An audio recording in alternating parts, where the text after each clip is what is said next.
अग्नि के बाद वायु और अग्नि के संयोग से जन्म लेता है जल। वायु, अग्नि और जल के संयोग से जन्म लेता है पदार्थ, जिसे हम लोग धरती के नाम से संबोधित करते। धरती माने पदार्थ, मैटर, मटेरियल।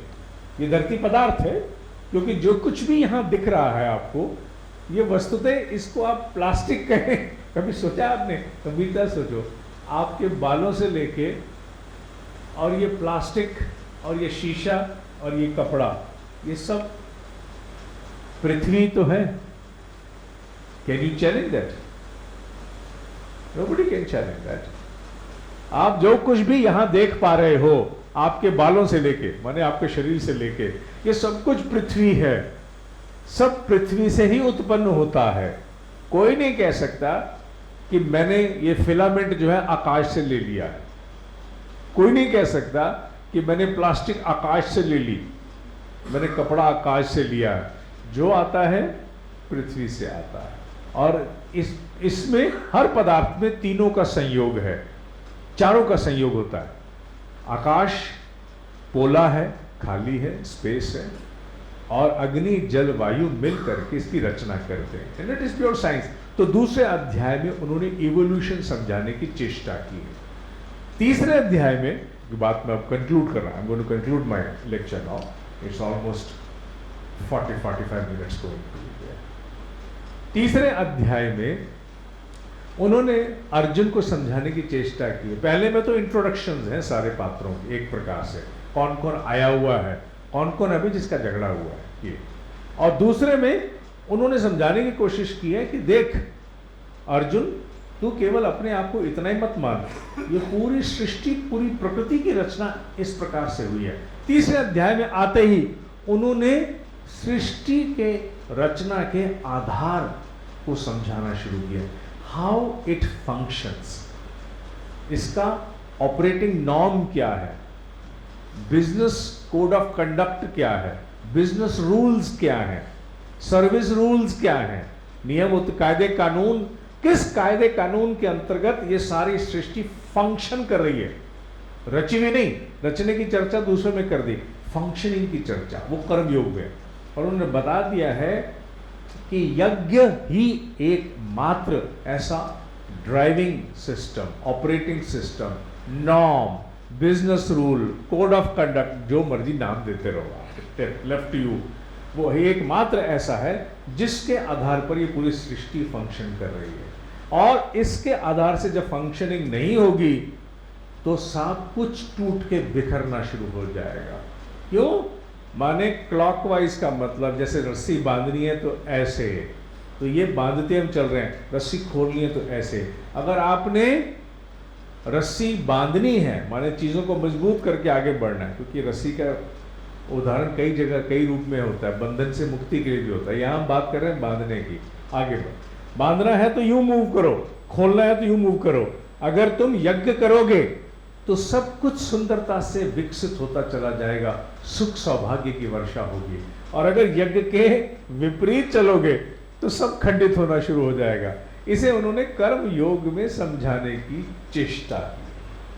और समझाते समझाते वो प्रोफेशनल माइंड के लिए तो ऐसे प्रशिक्षण छोड़ गए हैं जो लिटमस टेस्ट हैं, जिन पर हम लोग, बल्कि आपकी जो कोचिंग की गई थी, तो आपकी कोचिंग में भी आपको उनमें से एक टेस्ट के सिद्धांत के आधार पर आत्ममूल्यांकन करने के लिए कहा गया था। प्रिंसिपल ऑफ निर्मम, निर्मम सिद्धांत पर आधारित होकर आपसे कहा था कि स्व मूल्यांकन के लिए आप प्रेरित होइए निर्मम के सिद्धांत पर। वो निर्मम सिद्धांत कहाँ से लिया? It is one of the 3 principle which has been enshrined into the karmic principles of karma yoga. पहला निर्मम, दूसरा धन्यवाद कृपा, तीसरा महाराज की जय हो।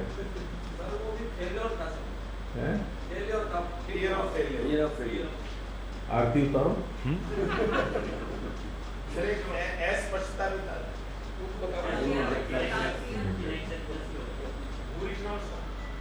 क्या चीज? नहीं, वो 5 हो गए पूरे। बोरी शौसो 5 में ही सब कुछ समाहित कर लिया हमने। वैसे तो बहुत कुछ हो सकता है कि 5 में सब कुछ ले लिया, उसके चेहरे अलग अलग कर दिए, दशानन बना दिया सबको। तो कर्म योगा में अनेकों सिद्धांत उन्होंने स्थापित किए जो एक ही बात की ओर केंद्रित करते हैं। कर्म योग के सारे 42 जमा 1 43 श्लोक केवल एक बात कहते हैं, कुल एक ही बात का निष्कर्ष है। वो क्या? इस पूरी सृष्टि में प्रगति का आधार यज्ञ है। यज्ञ के अतिरिक्त आप कुछ भी कर लो, आप प्रगति नहीं करोगे, करते हुए दिखोगे भी तो उल्टे मुंह गिरोगे। माने एक व्यक्ति अगर ये सोचता है कि मेरी प्रगति केवल पैसा कमाना है और वो पैसा कमाने की प्रगति को लेकर आगे बढ़ता कमाता चला जाता है, तो जब निष्कर्ष निकालेगा तो वो गिरा हुआ पाएगा। वॉरेन बफेट की एक क्लिप, 2 बातें करके मैं बात समाप्त करूंगा, एक वॉरेन वाली, एक दूसरी बात करूंगा।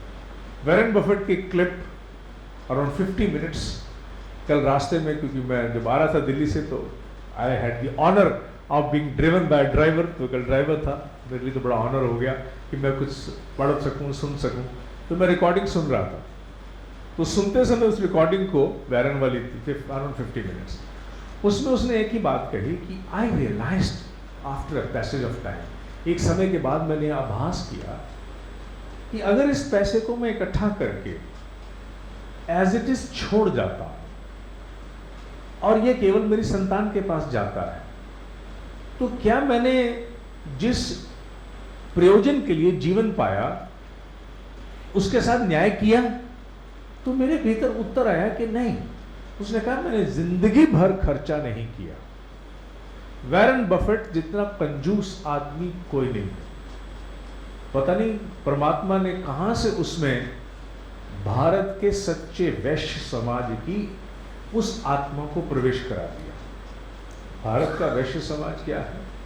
भारत का वो सच्चा वैश्य समाज वो है जो अपनी कंजूसी में किसी हद तक जाएगा, कपड़ा फटा तो पहनेगा, जो भी करना है करेगा। चीजें बदली हैं, ठीक है, दुनिया बदली, चीजें बदली, लेकिन मैं उस परिपाटी की बात कर रहा हूं जो हमारे यहां रही है। और बनिया माने बनने की चेष्टा, बनाता जाएगा और खर्चा नहीं करेगा। खर्चा करने का समय अपने लिए तो केवल आएगा तो शादी, वो भी लड़की की, एक प्रकार से दान, या कहते हैं घर पर, बनिया घर पर खर्च करता है तो बनाने में। लेकिन बाकी सारा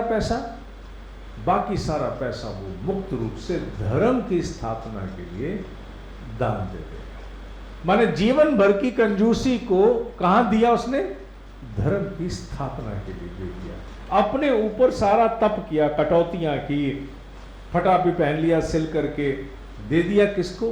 धर्म को दे दिया।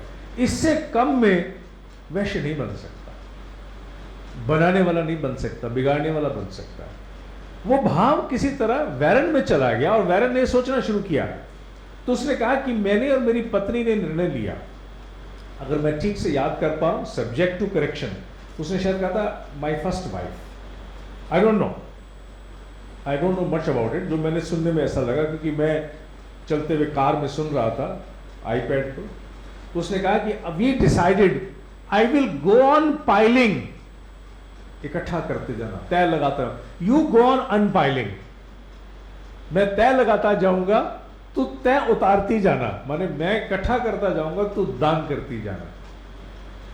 पर शायद ऐसा नहीं हो पाया।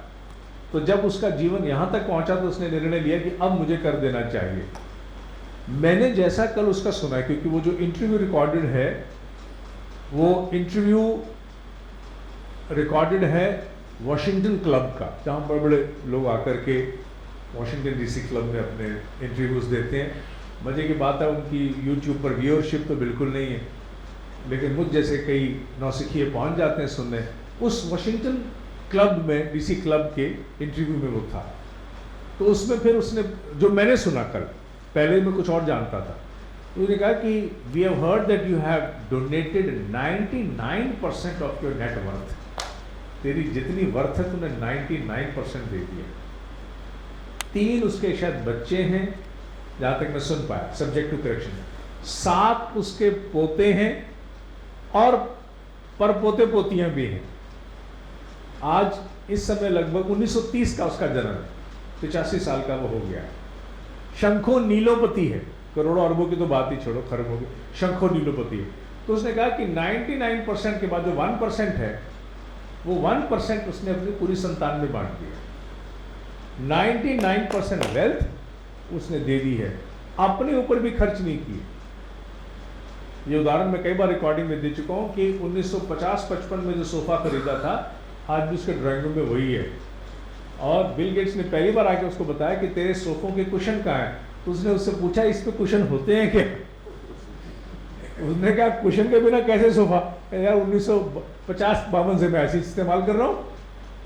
तो देखा इस पे कुशन होते हैं, माने he does not spend on himself, पूरा जिसे कहा जाए विशुद्ध बनिया। लेकिन बनिए की भांति जब देने की पारी आई तो अपने अस्तित्व का 99% धर्म कार्य को, जन कल्याण कार्य को समर्पित किया। और वो भी कैसे? ये भी बहुत बड़ी बात है। उसने अगर दान दिया भी है तो अपने नाम से नहीं दिया, उसको पूछा उसने, आप चाहते तो अपने नाम से फाउंडेशन बना के दान दे देते, आपको जरूरत क्या थी? आपने बिल गेट्स की फाउंडेशन को दे दिया, आपने फलानी फाउंडेशन को दे दिया। उसने कहा मैंने नाम के लिए तो दिया ही नहीं है, आई डोंट वांट इट, मैं नाम के लिए थोड़ी दे रहा। तो पूछा क्या बिल गेट्स ने आपको कहा था आप इतनी बड़ी राशि दे रहे हो, आपका नाम बीच में जोड़ दें? उन्होंने कहा था मैं ऐसी चर्चा भी करने में इंटरेस्टेड नहीं हूँ। क्यों? क्योंकि मैंने जो किया है अपने दिल की गवाही के लिए, अपनी आत्मा की गवाही को सुनते हुए किया। मेरे नाम के लिए थोड़ी किया कि मेरे नाम से फाउंडेशन चले। I don't want that, I am not interested. हाँ, मैंने ऐसे हाथों में रख दिया है जो मैं सोचता हूं कि निश्चित रूप से उसकी रक्षा करेंगे। अब ये मैं नहीं जानता कि उसने 99% अपनी कंपनियों की कमाई दान कर दी है या 99% पूरी कमाई ही दान कर दी है। ये सारे प्रश्न तो विस्तार के हैं जिन पर मैंने भी पूरा ध्यान नहीं दिया। लेकिन उस व्यक्ति ने इस बात को समझा, क्या कर्म योग का मतलब है यज्ञ करना। बिना यज्ञ के प्रगति नहीं हो सकती, उठ करके आना होगा। आज वैरन के जो साधन हैं उनके माध्यम से अनेकों स्थानों पर पीने का पानी पहुंचेगा, अनेकों स्थानों पर क्लासरूम पहुंचेगी, अनेकों स्थानों पर, जैसे किसी प्रतिभाशाली ने फेसबुक के ऊपर एक वीडियो की क्लिप डाली है,